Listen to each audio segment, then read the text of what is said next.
నోఫాప్ చేయడం వల్ల ఎన్నో మనకు తెలియని ఎన్నో శక్తులు, పవర్స్ అనేవి మనకు వస్తాయి. అంటే ఐ మీన్ మీరు అనుకునే శక్తులు కాదు, చేతుల్లో నుండి ఇట్లా పవర్స్ వచ్చేసి ఇట్లా పవర్ రేంజర్స్ లాగా ఆర్ సంథింగ్ అట్లాంటి ఏం పవర్స్ కాదు, గాలిలో తేలడం అట్లాంటి ఏం కాదు. ఆర్ ఒక్క చేత్తోని సిలిండర్స్ లేవట్టేసి అవతల పడేయడం అట్లాంటివి కాదు. ఇది పవర్స్ అంటే ఎలాంటి అంటే లైక్ బుద్ధుల్లాగా అయ్యే పవర్స్ అన్నట్టు. ఇది జీరో నుండి హీరో వరకు వెళ్ళే అంత మీరు చేయడం ద్వారా, నోఫాప్ అనేది చేయడం ద్వారా ఎన్నో బెనిఫిట్స్ అయితే ఉంటాయని మనం ఎప్పటి నుంచో చెప్పుకున్నాం. కొన్ని దాన్ని బెనిఫిట్స్ గురించి మాట్లాడుకుందాం. మీలో ఎంతమంది ఉన్నారో చెప్పండి వితౌట్ ఎక్సర్సైజ్, మెడిటేషన్ చేయకుండా ఈ నోఫాప్ జర్నీని లీడ్ చేస్తున్నారో. ఐ థింక్ అది చాలాసార్లు అయితే రిలాప్స్ అయితే చేస్తుంది, మిమ్మల్ని మోటివేట్ చేయదు. ఖచ్చితంగా మీరు నోఫాప్ని ఫాలో చేయలేరు.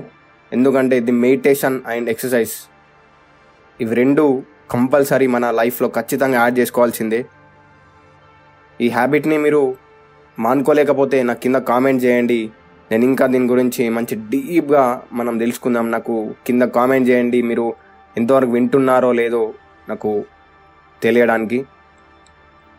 సో నోఫాప్ చేయడం ఒక్కటే కాదు, మీరు దాన్ని ఎడిక్ట్ నుంచి, మీరు మాస్టర్బేషన్ ఎడిక్షన్ నుండి ఎంత తొందరగా బయటపడతారు, మీ లైఫ్ అంత తొందరగా చేంజ్ అవ్వడం జరుగుతుంది.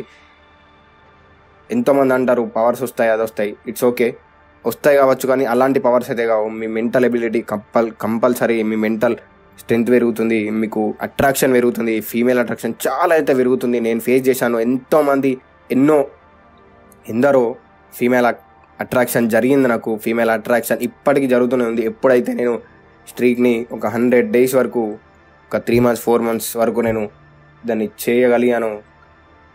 నా లైఫ్లో ఫీమేల్ అట్రాక్షన్ స్టోరీస్ చాలా ఉన్నాయి. సో దానికోసం మాత్రమే చేయొద్దు, ఫీమేల్ అట్రాక్ట్ అవుతారని చెప్పి మాత్రమే చేయొద్దు. ఎందుకంటే అది దట్స్ అ బ్యాడ్ హ్యాబిట్, మళ్ళీ ఇంకో లూప్లోకి వెళ్ళడమనే చెప్పొచ్చు.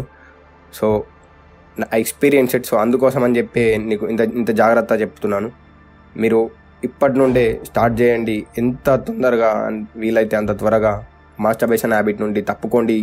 హ్యాబిట్ని మీరు వదులుకోలేకపోతున్నారైతే స్టార్టింగ్లో చాలా ఇబ్బంది అయితే అవుతుంది. మీరు కంట్రోల్ చేసుకొని ట్రై చేయండి. 1 day 2 days అలా ట్రై చేయండి.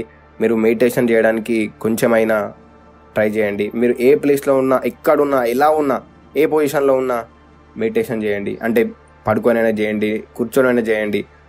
ఇట్స్ రిలాక్స్ స్టేట్లో అలా జస్ట్ కళ్ళు మూసుకొని మీ బ్రెయిన్ని మెల్లిమెల్లిగా అబ్జర్వ్ చేయండి. జస్ట్ 2 minutes అయినా చేయండి, అలవాటు చేసుకోండి. ఎక్కడైనా సరే, మీరు ఏ ప్లేస్లో ఉన్నా సరే, అన్నీ మీ పక్కన ఉన్న ఫోన్ అన్నీ పక్కన పెట్టేసి జస్ట్ బ్రీత్ మీద కాన్సన్ట్రేట్ చేయండి. ఒక 1 minute 2 minutes ఎంత టైం అయినా సరే జస్ట్ స్టార్ట్ చేయండి.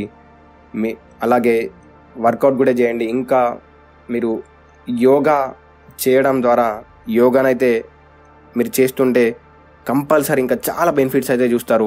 సెమెన్ రిటెన్షన్ ద్వారా మీరు ఊహించలేని రిజల్ట్స్ అయితే చూస్తారు. నేను ఖచ్చితంగా చెప్పగలుగుతున్నాను. చాలానైతే అట్రాక్షన్ పెరుగుతుంది, లా ఆఫ్ అట్రాక్షన్ అయితే కంపల్సరీ పెరుగుతుంది. మనం ప్రతి ఒక్క టాపిక్ గురించి ఒక్కొక్క వీడియోలో మనం మాట్లాడుకుందాం. నాకు కొంచెం సపోర్ట్ ఇవ్వండి. Thanks for watching, thanks for listening. కింద కామెంట్ చేయండి. Thank you.